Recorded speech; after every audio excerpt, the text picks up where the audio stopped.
सनातन धर्म पर आक्रमण करने वाले को न धरातल मिलेगा न आसमान। प्रज्ञा सिंह।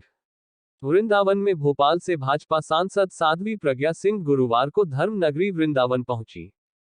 परिक्रमा मार्ग स्थित श्री राधा किशोरी सेवा धाम आश्रम पर महामंडलेश्वर स्वामी इंद्रदेव सरस्वती महाराज के सानिध्य में चल रहे धार्मिक आयोजन में शिरकत करने पहुंची सांसद पत्रकारों से भी रूबरू हुई। उन्होंने धीरेन्द्र कृष्ण शास्त्री पर अंधविश्वास फैलाने का आरोप के प्रश्न पर कहा कि सनातन धर्म पर आक्रमण कई विधर्मी करते रहते हैं, इससे सनातन धर्म पर कोई प्रभाव नहीं पड़ने वाला है। धीरेन्द्र कृष्ण शास्त्री के अंदर जो शाश्वत शक्तियां हैं वह हर किसी को प्राप्त नहीं होती है। इसको मॉडल भाषा में चाहे कुछ भी कहें, धीरेन्द्र कृष्ण हनुमान जी की शक्ति पर अडिग है।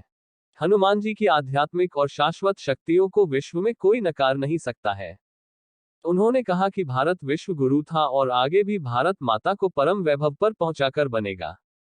इसी श्रेणी में धीरेन्द्र कृष्ण कार्य कर रहे हैं और प्रभु से कामना करती हूं कि वह निरंतर इसी प्रकार की राष्ट्र सेवा करते रहें। उन्होंने कहा कि वामपंथियों को दर्द केवल इस बात का है कि इनके माध्यम से हिंदू और हिंदुत्व क्यों बढ़ रहा है, इनको पूजा क्यों जा रहा है। वहीं श्री रामचरितमानस की प्रतियां जलाए जाने के सवाल पर उन्होंने कहा कि विधर्मी कुछ भी कर ले, वह सनातन धर्म और राष्ट्र धर्म से कभी भी जीत नहीं पाएंगे।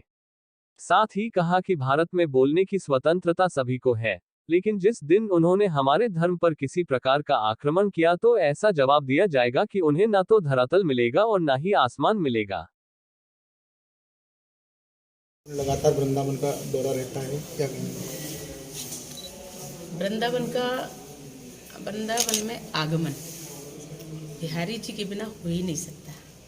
उन्होंने बुलाया और मैं चली आई। कभी वो हमारे स्वामी दर्शनानंद जी को निमित्त बनाते हैं, कभी हमारे इंद्रदेव जी को निमित्त बनाते हैं, वो बुलाते हैं, हम आ जाते हैं। आप भी एक संत हैं, धीरेन्द्र कृष्ण जिस तरीके से धार्मिक चीज़ों को लेकर जो इस समय हाहाकार मचा हुआ है, उसको लेकर क्या कहेंगे? कोई हाहाकार नहीं मचा हुआ है। सनातन धर्म पर आक्रमण कई विधर्मी करते हैं, क्योंकि उनको सनातन धर्म की शक्ति का आभास नहीं है, और जिसको सनातन शक्ति का आभास नहीं है वह तो ऐसे उपद्रव करेगा। तो वह ऐसे उल्टे सीधे लोग जिनके ना पिंड अच्छा है, ना उनके संस्कार अच्छे हैं, और इसलिए पिछला तो जन्म बिगड़ा ही होगा, इस जन्म में भी मनुष्य का जन्म ले लिया है, लेकिन उनकी आत्मा अभी भी कलुषित है। ऐसे लोग जो तमाम प्रकार की बातें करते हैं, सनातन धर्म कभी भी इससे कोई उसके ऊपर प्रभाव नहीं पड़ने वाला। और सनातन धर्म के जो अनुयायी हैं, जो हमारी शाश्वत शक्ति है, सन्यासी हैं, हमारे भक्त हैं और तपस्या करने वाले भक्त हैं, उनके अंदर एक विशेष प्रकार की जो ऊर्जा आती है, जिनका मन कलुषित नहीं रहता, जिनके विचार शुद्ध रहते हैं, भाव शुद्ध रहते हैं, शरीर शुद्ध रहता है, ऐसे लोगों के पास शक्तियां एकत्रित संग्रहित होती हैं। और अगर वो राष्ट्र कल्याण में लोगों के लिए लगाते हैं, लोगों को दुख दूर करने में लगाते हैं, तो लगाते रहना है और ऐसी प्रभु की शक्ति उनके पास आती रहेगी।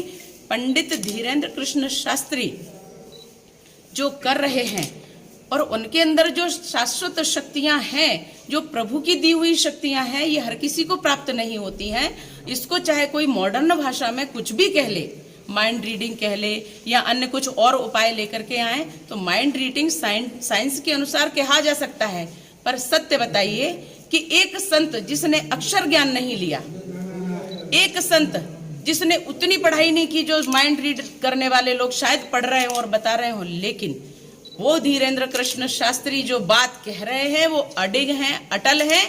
किस पर? ईश्वरीय शक्ति पर, हनुमान जी की शक्ति पर। कोई नकार दे अगर हनुमान जी को, तो मैं चैलेंज कर रही हूँ उन शक्तियों को जो आध्यात्मिक और शाश्वत शक्तियां हैं, उनको अगर कोई नकार दे, इस भारत में नहीं पूरे विश्व में, पूरे विश्व भारत गुरु था उसका। और